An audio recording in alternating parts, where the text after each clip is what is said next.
Hello students, मैं चंद्र प्रकाश सोलंकी आपका apex classes के डिजिटल प्लेटफॉर्म पर हार्दिक स्वागत करता हूं।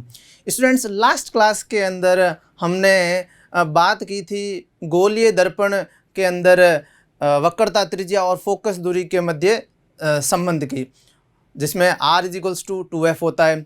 उसके बाद में हमने कुछ नियम पढ़े थे, परावर्तन के रेडीमेड रूल्स जो थे, 4 रूल्स थे, जो आज हम उनको बहुत काम में लेने वाले हैं। और वास्तविक और आभासी प्रतिबिंब के बारे में हमने पढ़ा था। आज की क्लास में हम प्रतिबिंब निर्माण पढ़ेंगे। मतलब अवतल और उत्तल दर्पण के सामने अगर वस्तु हो तो उनका प्रतिबिंब कैसे बनेगा, और स्थिति अगर बदलती है उसके ध्रुव के सापेक्ष वस्तु की, तो फिर प्रतिबिंब में क्या कुछ बदलाव आएगा। तो शुरू करते हैं। सबसे पहले अवतल दर्पण में प्रतिबिंब निर्माण।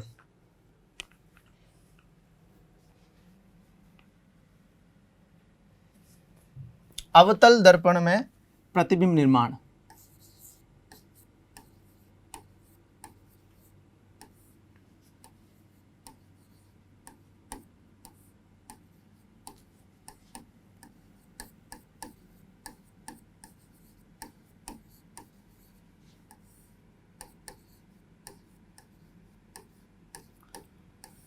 तो सबसे पहले अवतल दर्पण लेते हैं।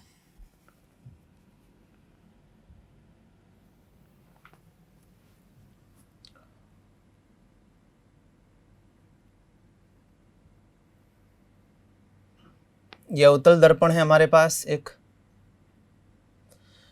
और इसके आगे हम अलग अलग जगह पर वस्तु रखेंगे और प्रतिबिंब की स्थिति और उसकी प्रकृति वगैरह के बारे में जानेंगे।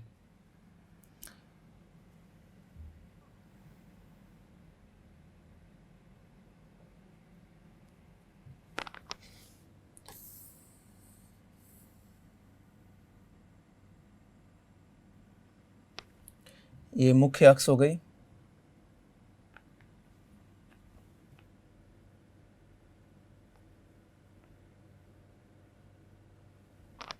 ठीक है। अब सबसे पहले जो कंडीशन हम लेते हैं, हम जब सबसे पहले एक ऑब्जेक्ट को रखते हैं अनंत पर, मतलब हम पहला केस पढ़ रहे हैं, फर्स्ट केस, जब वस्तु कहाँ पर हो, अनंत पर हो। जब वस्तु अनंत पर हो, जब वस्तु अनंत पर है तब प्रतिबिंब कैसे बनेगा। अब सबसे पहले एक डाउट यहीं पे आ जाता है कि सर आपने कहा वस्तु अनंत पर है, और अनंत क्या है यही हमें नहीं मालूम, तो मतलब वस्तु कहाँ है ये हमें मालूम ही नहीं। तो अनंत का मतलब ये होता है बहुत दूर। जैसे अगर मैं कहूँ कि चांद तारे अगर आप देख रहे हैं तो आपके लिए ये अनंत पर है, तो फिर दिमाग में आता क्या यही सिर्फ अनंत है, उसके नज़दीक या उसके और दूर अनंत नहीं है। देखिए उसके दूर दूर तो सब अनंत है, इसके अलावा भी हमसे अगर कोई चीज़ बहुत दूर है, यहाँ पर धरती पर ही अगर कोई चीज़ बहुत दूर है वो भी अनंत पर है। अब बहुत दूर का भी मतलब मैं बता देता हूँ। देखिए जैसे हम वैसे भी छोटे द्वारक की बात करते हैं, तो मान लीजिए अगर आपके दर्पण की वक्रता त्रिज्या 5, 6, 7, 8 सेंटीमीटर है, तो कुछ मीटर्स ही इस दर्पण के लिए अनंत हो जाएगा। तो इसका मतलब अगर ये कुछ सेंटीमीटर वक्रता त्रिज्या का है तो कुछ मीटर्स, मैं कहता हूँ 50 मीटर पर वस्तु है, तो इसके लिए वो अनंत पर है। ठीक है ना। तो अनंत का मतलब सीख गए हो। और उसके बाद जो भी है, जितने भी स्थितियाँ आ रही है वो सब अनंत होगी। तो कुछ मीटर्स आ गया तो ही वो अनंत मान लिया जाएगा इसमें। तो अनंत पर वस्तु है तब हम पहले पढ़ रहे हैं, तो सबसे पहले वस्तु को दिखाई नहीं सकते, बिकॉज यहाँ से वस्तु कई मीटर दूर है, तो इसका मतलब मैं बोर्ड पर तो ड्रॉ कर नहीं सकता, आपको एज्यूम करना पड़ेगा बहुत दूर वस्तु है। ओके। अब एक और बात मैं समझाना चाहूँगा कि अनंत से आने वाली जो प्रकाश किरणें होती है एक ही बिंदु से, क्योंकि देखिए हम एक बिंदु का प्रतिबिंब बनाने जा रहे हैं, तो उसी बिंदु से आने वाली प्रकाश किरणों का अध्ययन करेंगे।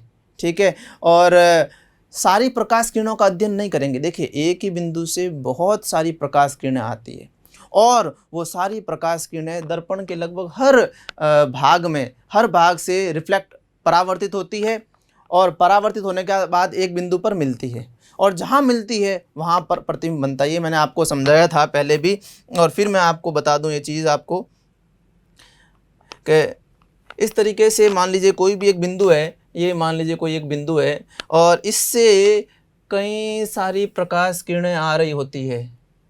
एक ही बिंदु से कई सारी प्रकाश किरणें, ये देखिए मैंने कई सारी प्रकाश किरणें बना दी है, और भी कई सारी आती है और दर्पण के लगभग हर क्षेत्र पर, हर पॉइंट पर आपतित होती है और फिर परावर्तित होती है। तो इनसे जो परावर्तित किरणें हैं वो भी बना देते हैं, जैसे इनसे, इससे ये परावर्तित हुई, ये वाली ऐसे परावर्तित हुई। नेक्स्ट जो अगर मैं कहूँ, ये वाली कुछ इस तरीके से परावर्तित हुई, और ये सब रूल के अकॉर्डिंग परावर्तित हो रही है, हम बस सिर्फ समझा रहे हैं आपको, इस तरीके से परावर्तित हो रही है।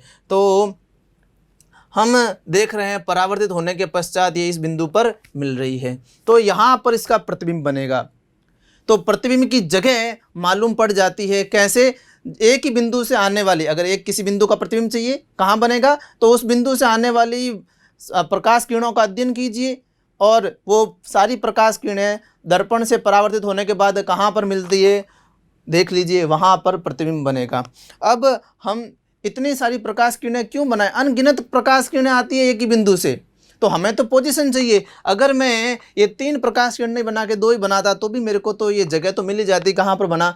तो हम सिर्फ 2 प्रकाश किरणों का अध्ययन करते हैं और उससे हमें उसके प्रतिबिंब के बारे में सारी जानकारी मिल जाती है। तो 3 या उससे ज़्यादा क्यों हम बनाएं, हमारा टाइम वेस्ट क्यों करें। तो सिर्फ 2 प्रकाश किरणों का हम अध्ययन करेंगे, सिर्फ एक ही बिंदु से आने वाली, और उससे हमें पता चल जाएगा प्रतिबिंब कहाँ बना, बस उसकी स्टडी करेंगे, वो परावर्तित होने के बाद कहाँ पर मिलेगी। ठीक है। अब एक और बात, अनंत से जो प्रकाश किरणें आती है वो हमारे यहाँ तक आते आते, अनंत मतलब बहुत दूर किसी वस्तु से, किसी वस्तु के एक बिंदु से प्रकाश किरणें जो आ रही होती है वो हमारे यहाँ तक आते आते, मतलब इतनी दूर तक आते आते आकर हमको कैसे लगेगी, एकदम लगेगी समांतर है, समांतर की तरह लगेगी, लगभग समांतर लगेगी। इसको मैं एक ऐसे एग्जाम्पल से मैं आपको समझा सकता हूँ। जैसे ये कोई अनंत पर एक बिंदु है, ये कोई एक अनंत पर ये बिंदु है, ठीक है, बहुत दूर है, और इससे प्रकाश किरण आ रही है, क्योंकि बहुत दूर है तो प्रकाश किरण, और हम कहीं बहुत, हम भी कहीं बहुत दूर होंगे, यहाँ पर कहीं होंगे, इस तरीके से।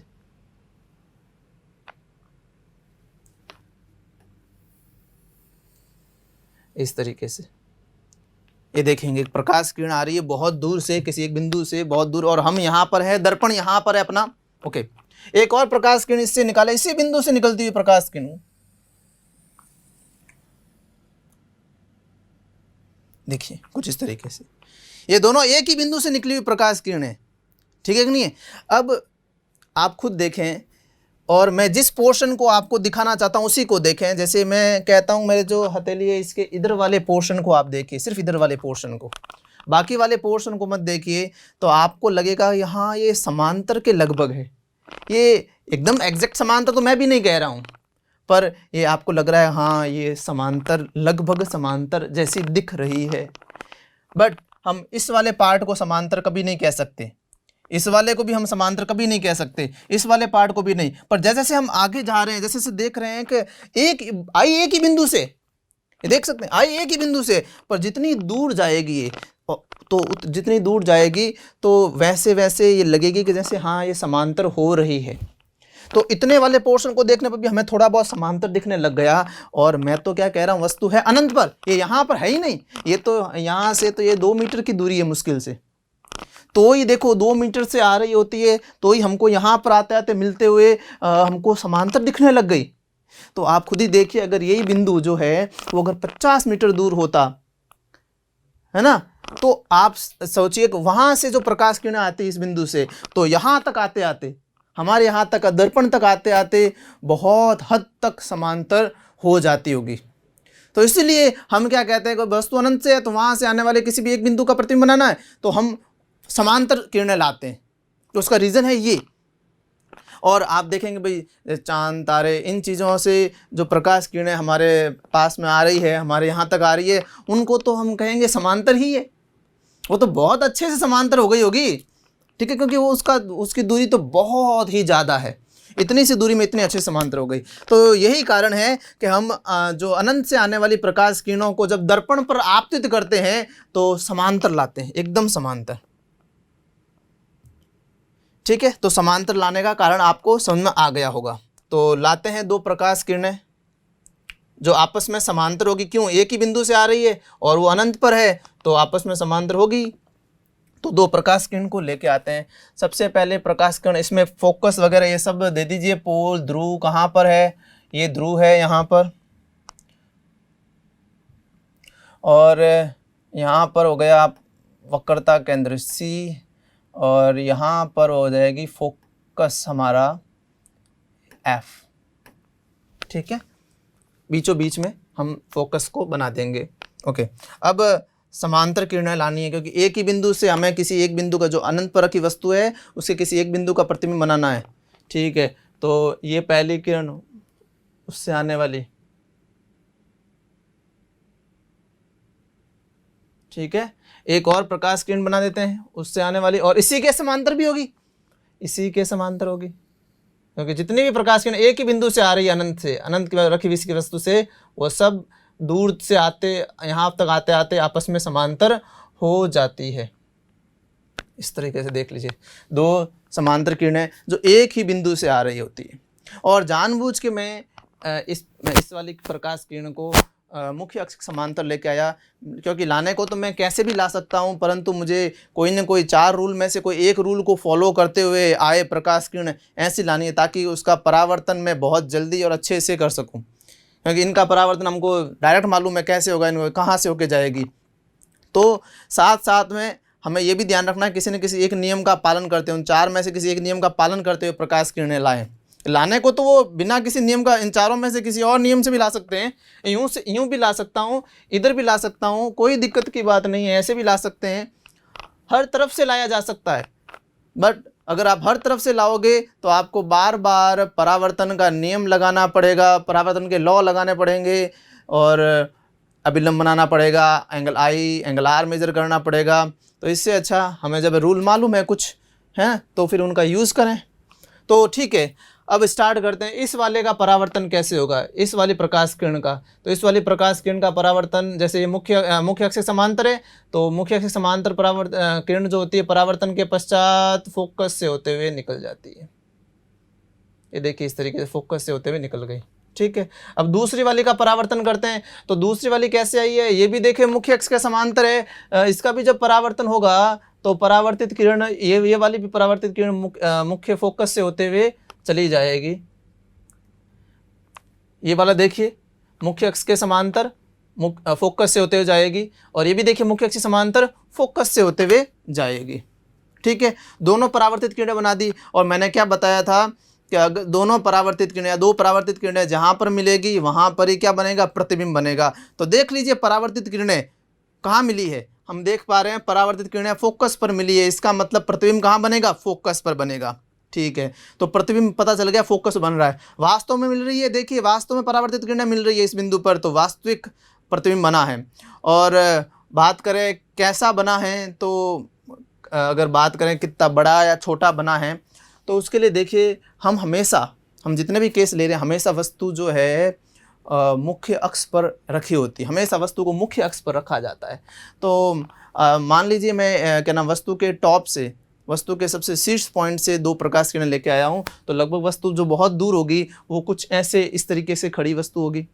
अब जो प्रतिबिंब बनेगा वो भी मुख्य अक्ष से ही बनेगा, मतलब उसकी जो भी हाइट होगी वो भी मुख्य अक्ष से ही होगी, भले नीचे की तरफ हाइट हो और भले ऊपर की तरफ हाइट हो, होनी तो मुख्य अक्ष से ही है, क्योंकि वस्तु मुख्य अक्ष है तो उसका प्रतिबिंब की हाइट भी जो है मुख्य अक्ष से ही होगी। तो आप खुद देखिए कि प्रतिबिंब बना है यहाँ पर, और आप देखिए ये जो जिस बिंदु पर प्रतिबिंब बना है वो मुख्य अक्ष से न तो ऊपर है न ही नीचे है। अगर मुख्य अक्ष से ऊपर होता तो मैं इतना ऊपर होता तो मैं कहता ये देखिए प्रतिबिंब की हाइट, और मुख्य अक्ष के यहाँ पर होता तो मैं कहता देखिए ये रही प्रतिबिंब की हाइट। तो न तो ऊपर है न नीचे, एकदम मुख्य अक्ष के बराबर। इसका मतलब प्रतिबिंब के पास हाइट है ही नहीं इस केस में, मतलब प्रतिबिंब इतना छोटा बन गया कि उसकी कोई ऊंचाई रही ही नहीं, बहुत छोटा बन गया इस केस में। तो और कैसा बना, क्योंकि मैंने बताया था ना वास्तविक है तो क्या बना होगा? उल्टा। पर अभी हमें बात पची नहीं, बिकॉज हमें जब तक उल्टा हम उसको नहीं बोलेंगे जब तक हमें दिख नहीं जाता उल्टा। तो एक और डायग्राम बनाता हूँ। जैसे हम कह रहे हैं भाई इस केस में बहुत छोटा बना दिया, पर हमारी वस्तु भी इतनी थी। तो अगर मैं वस्तु को भी बहुत बड़ा बना दूँ, बहुत बहुत बड़ा, तो आप कहेंगे अगर उसको कितना छोटा करेंगे अपन, मतलब ये कितना भी छोटा कर लेगा तो कुछ तो साइज़ बच ही जाएगी।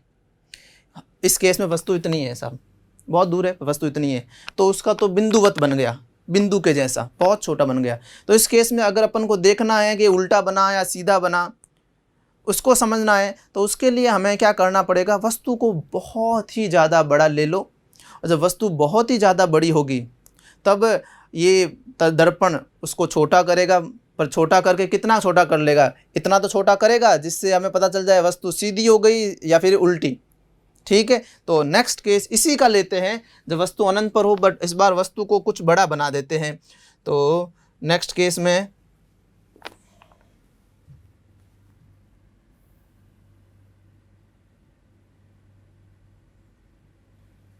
ठीक है, अब इस केस में क्या होगा, एक वापस सारी चीज़ें इसमें बनानी पड़ेगी हमें, मुख्य अक्ष वगैरह सब ड्रॉ कर लेते हैं एक बार।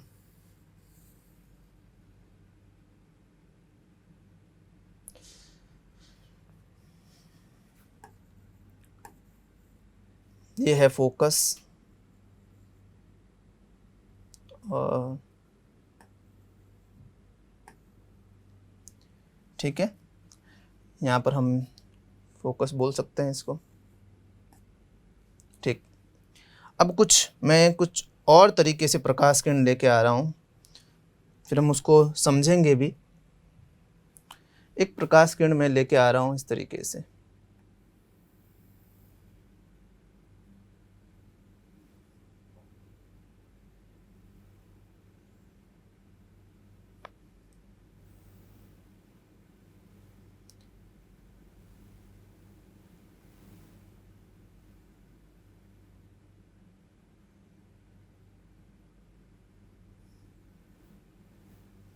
ये इस तरीके से एक प्रकाश किरण इस पर आपतित हो रही है।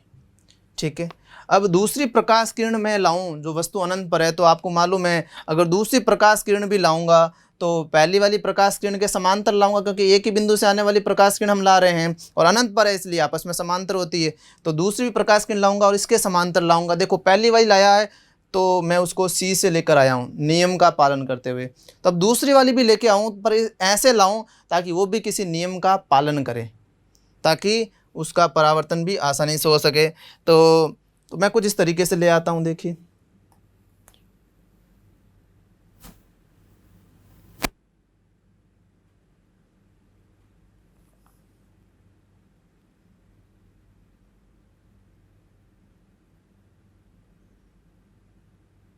ये देख पा रहे होंगे आप। अब की बार मैं दूसरी प्रकाश किरण लाया और दूसरी प्रकाश किरण पहले वाले के समांतर है, आप देख सकते हैं अच्छे से, वो पहले वाले के तो समांतर है और किसी न किसी नियम का पालन करते हुए आ रही, मतलब फोकस से होते हुए आ रही, आप देख पा रहे होंगे अच्छे से। तो इस तरीके से नियम का पालन करते हुए ले आए और आपस में समांतर भी है। अब जो है इनका परावर्तन देख रहे, अब देखो आप कहेंगे सर इसमें और इसमें फिर क्या डिफरेंस रह गया।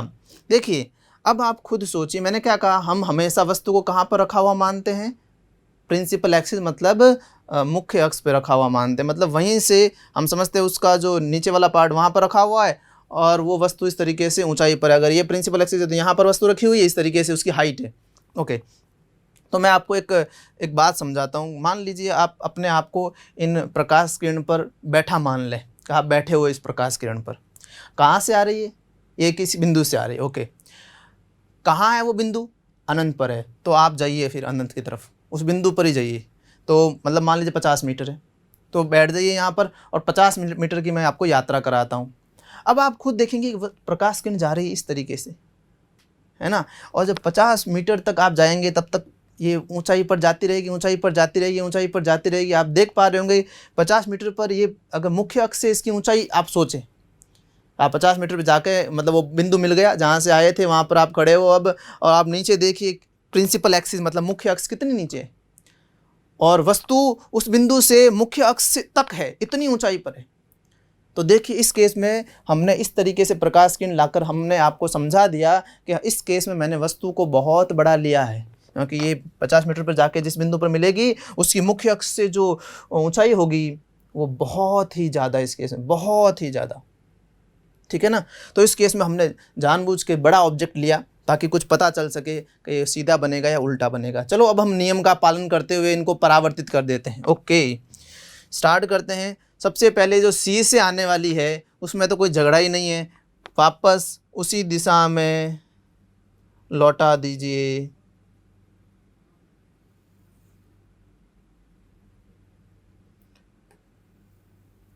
ये वापस, क्योंकि सी से आ रही प्रकाश किरणें तो परावर्तन के पश्चात पुनः इसी दिशा में लौट जाएगी। देख रहे हैं आप। अब इस वाली का क्या करेंगे, जो फोकस से आ रही होती है, जो फोकस से आ रही होती है वो जो है परावर्तन के पश्चात मुख्य अक्ष के समांतर हो जाती है, तो फिर इसको मुख्य अक्ष के हम समांतर कर देंगे। परावर्तन के पश्चात मुख्य अक्ष समांतर हो जाएगी, तो हम देखिए इसका परावर्तन के पश्चात कुछ इस तरीके से परावर्तित करते हैं ताकि ये परावर्तन के पश्चात जो है मुख्य अक्ष के समांतर हो जाए, ठीक है। ये इस तरीके से मुख्य अक्ष के ये समांतर हो गए परावर्तन के पश्चात। ओके, अब आप ये ध्यान दें क्योंकि हमें चाहिए प्रतिबिंब कहाँ बना, तो मैंने प्रतिबिंब के लिए बताया जहां पर दोनों परावर्तित किरणें मिले, परावर्तित किरणें, एक परावर्तित किरण ये रही, दूसरी परावर्तित किरण ये रही, तो जहां पर दोनों परावर्तित किरणें मिल गई उस जगह पर हम क्या कहते हैं कि भाई वहां पर क्या बन गया है, प्रतिबिंब। तो देखिए जहां पर परावर्तित किरण मिली, दोनों किरणें मिली, वहां पर मैंने रेड स्पॉट बना दिया है, मतलब वहां पर बना है प्रतिबिंब। किसका प्रतिबिंब, जिस बिंदु से दो प्रकाश किरण आई है उसका प्रतिबिंब। वो बिंदु कहाँ था सर, ऊपर की तरफ था कहीं, उसका प्रतिबिंब कहाँ बना, नीचे, ठीक है। तो इसका मतलब जिस बिंदु से आई वो तो ऊपर था, मुख्य अक्ष के ऊपर की तरफ था, प्रतिबिंब उसका कहाँ बना, मुख्य अक्ष से नीचे की तरफ। तो अब आप अच्छे से समझ पा रहे होंगे, हमारी कुछ वस्तु इस तरीके से, मान लीजिए कोई वस्तु कैसे कुछ इस तरीके से थी 50 मीटर पर, कुछ इस तरीके से खड़ी थी, और जब प्रतिबिंब बन गया इसका तो ये वाला पॉइंट कहाँ पर बन गया, नीचे बन गया। तो हम कह सकते हैं इस केस के अंदर जो प्रतिबिंब जो बना है कुछ इस तरीके से ऐसे बना, उसका जो हेड है वो नीचे की तरफ बना है। तो अब आप इससे अच्छे से समझ गए होंगे कि हमारा प्रतिबिंब सीधा बना या फिर उल्टा बना। देख सकते हैं अच्छे से, प्रतिबिंब उल्टा बना। कहाँ पर बना, फोकस पर ही बना, मतलब अनंत से आएगा तो भले ही किसी तरीके से आए, अनंत से आ रही प्रकाश किरणें बनेगा तो उस बिंदु का प्रतिबिंब फोकस पर ही, लोकेशन तो फोकस ही है ना, या फिर कह सकते हैं फोकल प्लेन पर, फोकस तल पर। वही मैंने कहा ना, फोकस तल की परिभाषा यही थी, आपस में आने वाले समांतर आने वाली प्रकाश किरणें फोकस तल पर मिलती है, पर लोकेशन मतलब यहाँ से दूरी क्या, कितनी दूरी होगी, फोकस दूरी के बराबर होगी, और फोकस तल पर कहीं ना कहीं मिलता है। ओके, तो हमने ये प्रतिबिंब बना दिया। अब हमको अच्छे से दिख रहा है कैसा बना है, आप देख पा रहे होंगे, क्योंकि वस्तु तो बहुत बड़ी है और प्रतिबिंब कैसा, बहुत छोटा, और उल्टा भी बन गया। तो इसके बारे में सारी कुछ बातें लिख देते हैं जो हमको समझ में आई है। तो सबसे पहले हम लिख देते हैं भाई, इसके डिस्क्रिप्शन में सबसे पहले लिखेंगे कि कहाँ बना है प्रतिबिंब। जब अनंत पर वस्तु थी, जब वस्तु अनंत पर, तो प्रतिबिंब कहाँ पर, फोकस पर, प्रतिबिंब बना फोकस पर।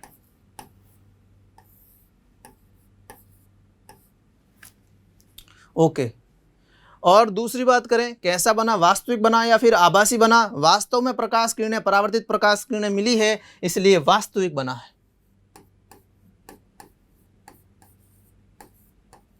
वास्तविक। ओके, तीसरी बात, और कैसा बना है, छोटा बड़ा, तो हमने कहा बहुत ज़्यादा छोटा। ये वस्तु छोटी थी तो उसका तो एकदम बिंदुवती बन गया, यहाँ पर वस्तु कहीं गुनी ज़्यादा बड़ी ली तब जाके कुछ दिखने लायक बना है। इसका मतलब सिर्फ छोटा ही नहीं बना, बहुत ही ज़्यादा छोटा बना, बहुत छोटा।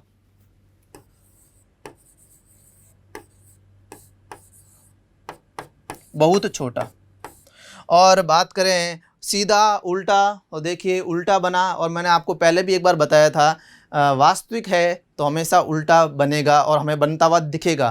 तो हम उल्टा कह नहीं रहे हैं, हमें दिख रहा है इसलिए हम लिख रहे हैं। तो ये कैसा बना है, उल्टा बना,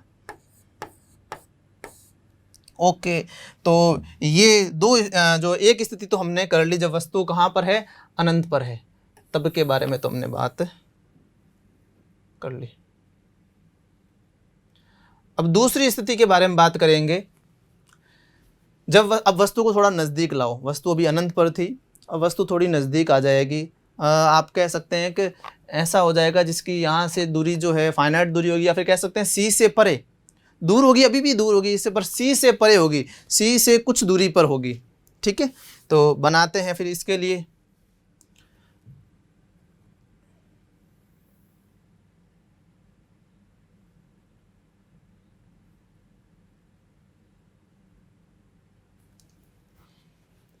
तो इसमें वस्तु पहले प्रिंसिपल एक्सिस वगैरह सारा कुछ बना देते हैं। इसमें भी केस तो लिख दें। सेकंड केस जो है वो कौन सा केस है? सेकंड, जब वस्तु कहाँ पर हो? सी से परे हो। सी से परे मतलब सी से थोड़ी दूर। ओके, तो उसके लिए हम ये कर रहे हैं।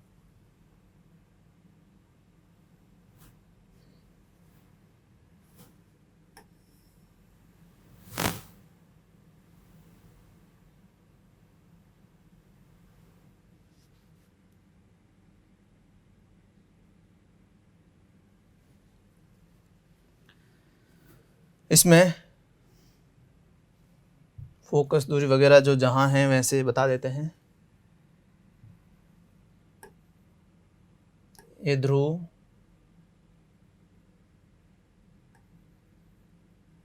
वक्रता केंद्र, उन दोनों के बीचों बीच में कहीं पर फोकस है जो आप देख पा रहे हैं ऐसे। अब मैंने कहा वस्तु कहाँ पर रखी हुई? सी से परे, सी से दूर। तो वस्तु बनाते एक जो सी से दूर है, यहाँ पर कहीं रखी हुई वस्तु है। ये मैं कुछ इस तरीके से वस्तु को दर्शा रहा हूँ आपको, आपके सामने। ये आपके सामने वस्तु है एक, और वस्तु के जो इस वाले पॉइंट को जो मुख्य अक्ष पे रखा है उसको ए बोल देता हूँ मैं, और बी बोल देता हूँ ताकि समझने में आसानी रहे। ओके, अब इस वस्तु का प्रतिबिंब कहाँ बनेगा? ये वस्तु सी से परे है, इसका प्रतिबिंब कहाँ बनेगा? तो इसके लिए हम पढ़ते हैं। तो ऐसे करते हैं, बी से आने वाली, अब देखिए एक बात और ध्यान रखना, वस्तु के हर बिंदु का प्रतिबिंब बनता है, ठीक है कि नहीं है? बट अगर वस्तु के हर बिंदु का प्रतिबिंब बनाने हम बैठ जाए तो प्रतिबिंब कभी बन ही नहीं सकता, क्योंकि इतने अनंत बिंदु होते हैं एक वस्तु के अंदर, और फिर उनका अनंत बिंदुओं का प्रतिबिंब बनाया जाना संभव नहीं है। तो हम एक काम करते हैं कि कुछ ऐसा कुछ किया जाए ताकि एक ही बिंदु का प्रतिबिंब बना दे और हमें पूरी वस्तु का प्रतिबिंब समझ में आ जाए कि ये कुछ ऐसा ही बनेगा। तो हम कुछ ऐसा ही करते हैं, हम सिर्फ एक बिंदु का प्रतिबिंब बनाते हैं और उस बिंदु के अनुरूप उसके प्रतिबिंब के हिसाब से हम बाकी सब कहानी समझ जाते हैं कि बाकी वाले पोर्शन का प्रतिबिंब कैसे बनेगा। तो ये मैं समझाऊंगा आगे। पहले अभी क्या करते हैं, एक बी बिंदु जो है उस बिंदु का प्रतिबिंब बनाना सीखते हैं पहले, तो फिर मैं बाकी वाला वस्तु क्या है, कैसे उसका प्रतिबिंब बनेगा वो भी मैं बताऊंगा। तो पहले बी बिंदु का जो है प्रतिबिंब बनाना हम सीखते हैं। तो बी बिंदु का प्रतिबिंब कैसे बनेगा? तो बी से आने वाली कोई दो प्रकाश किरणों का अध्ययन करते हैं। एक प्रकाश किरण देखिए मैंने कैसे ली है, मुख्य अक्ष के समांतर, तो परावर्तन के पश्चात ये फोकस से होते हुए जाएगी, कोई दिक्कत की बात नहीं है इसमें, ठीक है। इस तरीके से इसका परावर्तन हो गया। दूसरी प्रकाश किरण लेके आता हूँ, उन्हीं चार नियम में से कोई एक नियम को यूज़ में लेते हुए दूसरी प्रकाश किरण हम ले आते हैं। पर अब की बार कैसे लाएं? दो नियम है, या तो फोकस से होता है या पोल से भी ला सकते हैं, इससे भी ला सकते हैं, जो आपको आसान लगे, जो आपको कन्वीनियंट लगे उससे लाइए, कोई दिक्कत नहीं है। तो मैं लेके आया हूँ, देखिए कहाँ से, फोकस से होते हुए प्रकाश किरण को लेके आया हूँ। अब इससे लेके आया तो परावर्तन के पश्चात जो है इसको मुख्य अक्ष के समांतर कर देंगे, तो परावर्तन के पश्चात ये मुख्य अक्ष के समांतर हो जाएगी। कुछ इस तरीके से देखते हैं, ये मुख्य अक्ष के क्या हो गई? समांतर। ये अच्छे से आप देख पा रहे हैं, परावर्तन के पश्चात मुख्य अक्ष के समांतर। अब दोनों परावर्तित किरणें कहाँ मिली? क्योंकि जहाँ मिलती है वहाँ पर प्रतिबिंब बनता है, तो हमने देखा दोनों परावर्तित किरणें यहाँ पर मिली। तो जो बी का जो प्रतिबिंब है, जिसको मैं यहाँ पर बी डैश बोल देता हूँ, बी का प्रतिबिंब बी डैश, तो वो यहाँ बनेगा। अब दिक्कत आती है, सर बी का तो बना दिया, अब बाकी सारा का, तो हम एक बार बात करते हैं ए का प्रतिबिंब कहाँ बनेगा, तो हम और समझते हैं कोई बात। ए का प्रतिबिंब कहाँ बन सकता है, मुख्य अक्ष के ऊपर बनेगा या मुख्य अक्ष के नीचे बनेगा, फिर इससे बाकी सब डिसाइड हो जाएगा। बी का तो बना दिया। ए का प्रतिबिंब बनाने के लिए आप कुछ, मैंने एक बात तो पहले ही बता रखी है कि किसी भी बिंदु से, वस्तु किसी भी बिंदु से, एक बिंदु से बहुत सी प्रकाश किरण निकलती है और सारी परावर्तित होकर एक जगह पर मिलती है और जहाँ मिलेगी वहाँ प्रतिबिंब। तो एक ए से निकलने वाली एक प्रकाश किरण जो मैं बता रहा हूँ उसी का आप अध्ययन करें, उसी को सोचें आप। ए से निकलने वाली इस प्रकाश किरण का अध्ययन कीजिए जो सीधे कहाँ पर से जा रही है, ध्रुव पर जाके आपतित हो रही है। ए से एक प्रकाश किरण ऐसी हो सकती है, हर तरफ से जाती है।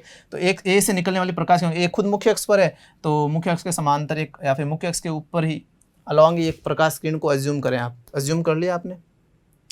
अब ये प्रकाश किरण परावर्तित कैसे होगी इसके बारे में सोचिए। तो इस बिंदु पर जो P बिंदु है, यहाँ पर P है, तो इस बिंदु पर जो है आप अभिलंब बनाइए। जैसे ही आप अभिलंब बनाएंगे तो आपने देखेंगे कि यहाँ पर है C, यहाँ पर इस बिंदु पर अभिलंब बनाना है तो C से मिलाएंगे। तो जैसे ही आप C से मिलाएंगे आपको लगेगा अच्छा ये जो आपतित किरण है वो अभिलंब के अलॉन्ग ही है, अभिलंब के सारे ही आई है, तो परावर्तित इसी दिशा में हो जाएगी, तो ये इस तरीके से परावर्तित हो जाएगी। ठीक है, ये इस तरीके से परावर्तित हो गई, वापस उसी दिशा में परावर्तित हो जाती है। ठीक है, अब मैंने कहा बाकी भी जितनी भी जो परावर्तित किरणें हैं वो सब एक जगह पर मिलेगी। अब अगर बाकी जितनी परावर्तित किरणें अगर मैं कहूँ कोई इस तरीके से परावर्तित हो गई तो ये संभव है ही नहीं, क्योंकि इस तरीके से आई और परावर्तित हो गई, इस तरीके से ए से आई और इस तरीके परावर्तित हो गई, तो फिर ये वाली परावर्तित किरण उससे तो मिलेगी ही नहीं। इसका मतलब सबका एक जगह पर मिलना जरूरी है। इसका मतलब बाकी जितनी भी परावर्तित किरणें हैं वो इस परावर्तित किरण को मिलेगी। बाकी ए से निकलने वाली जितनी भी आपतित किरणें हैं परावर्तन के पश्चात यही ए से निकली हुई इस परावर्तित किरणें से मिलेगी। मिलेगी कहाँ मिलेगी फिर? कहीं पर भी। यहाँ मिल सकती है, यहाँ मिल सकती है, यहाँ मिल सकती है, यहाँ मिल सकती है, आगे कहीं पर भी मिल सकती है, पर मिलेगी तो इसको, मतलब मिलेगी तो कहीं ना कहीं इस परावर्तित किरण से ही मिलेगी।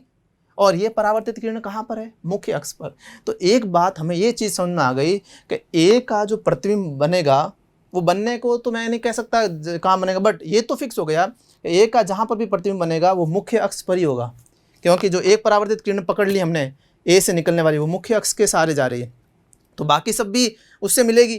कहाँ पर मिले ये पता नहीं, बट मिलेगी तो उससे। तो इसका मीनिंग है ए का जो प्रतिबिंब बनेगा वो कहीं पर भी बने, पर बनेगा कहाँ पर? मुख्य अक्ष के ऊपर ही कहीं ना कहीं बनेगा। तो ये चीज़ फिक्स हो गई। अब मुख्य अक्ष पर कहाँ बनेगा, अब ये वाली बात करेंगे। ये चीज़ फिक्स मुख्य अक्ष पर। तो आप देखेंगे कि भाई बी का तो यहाँ बन गया, तो फिर ए का फिर यहाँ यहाँ यहाँ यहाँ नहीं बनेगा। ए का जो है वो जहाँ बी बना उसके ऊपर ही बनेगा, क्योंकि देखो ये एकदम सीधी रखी हुई है, तो प्रतिबिंब भी कुछ ऐसे ही बनेगा इसमें। तो कहाँ बनेगा ये भी फिक्स हो गया। जहाँ पर बी है उसके ऊपर, जस्ट ऊपर, मतलब यहाँ पर इस जगह पर बी है, मुख्य अक्ष पर पता चल गया ए का। अब कहाँ पर एग्जैक्ट? जहाँ पर बी बना उसके मुख्य अक्ष पर, उसके ऊपर, और पूरा का पूरा प्रतिबिंब बन गया। क्योंकि अब मुझे पता है इसके बीच में जितने भी पॉइंट्स हैं उन सबका प्रतिबिंब इन दोनों के बीच में ही बनने वाला है, कहीं और तो कहीं बन नहीं सकता है। इसके बीच में जितने भी पॉइंट्स हैं उन सबका प्रतिबिंब इन दोनों के बीच में बनेगा। तो देखिए अब हमारा जो वस्तु है वो हमें कुछ इस तरीके से दिखाई पड़ेगी। ये हमारा हेड है वस्तु का,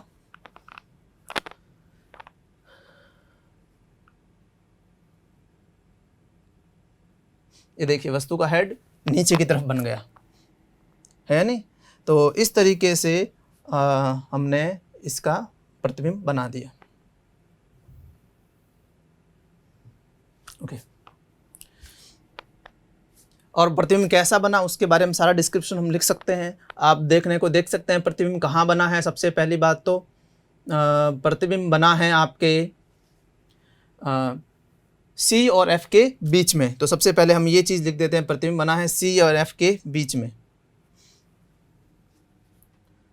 सी व एफ के मध्य यहाँ बना है अपना प्रतिबिंब। दूसरी बात, वास्तविक बना या आभासी बना, इसके बारे में देखें तो वास्तव में प्रकाश किरणें मिली है तो कैसा बना है? वास्तविक।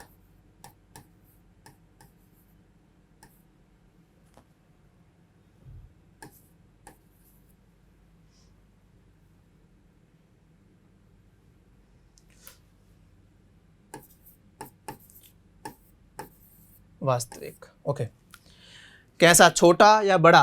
आप देख सकते हैं वस्तु अपनी इतनी है और प्रतिबिंब देखिए इतना है, छोटा बना, है ना, बहुत ज़्यादा छोटा नहीं, हाँ छोटा कर दिया उसने, छोटा बना, छोटा बना दिया। और साथ में आप देखिए छोटा बनने के बाद कैसा बना, उल्टा बना या फिर सीधा बना? अच्छे से दिख रहा है, क्लियरली दिख रहा है, उल्टा दिख रहा है, उल्टा बना है। सब्सक्राइब करें हमारा apex classes edutech YouTube channel, साथ ही बेल आइकन को क्लिक करना बिल्कुल ना भूलें ताकि आगे आने वाले सभी यूट्यूब वीडियोस की अपडेटेड नोटिफिकेशंस सबसे पहले आपको मिले। Apex classes edutech, subscribe now.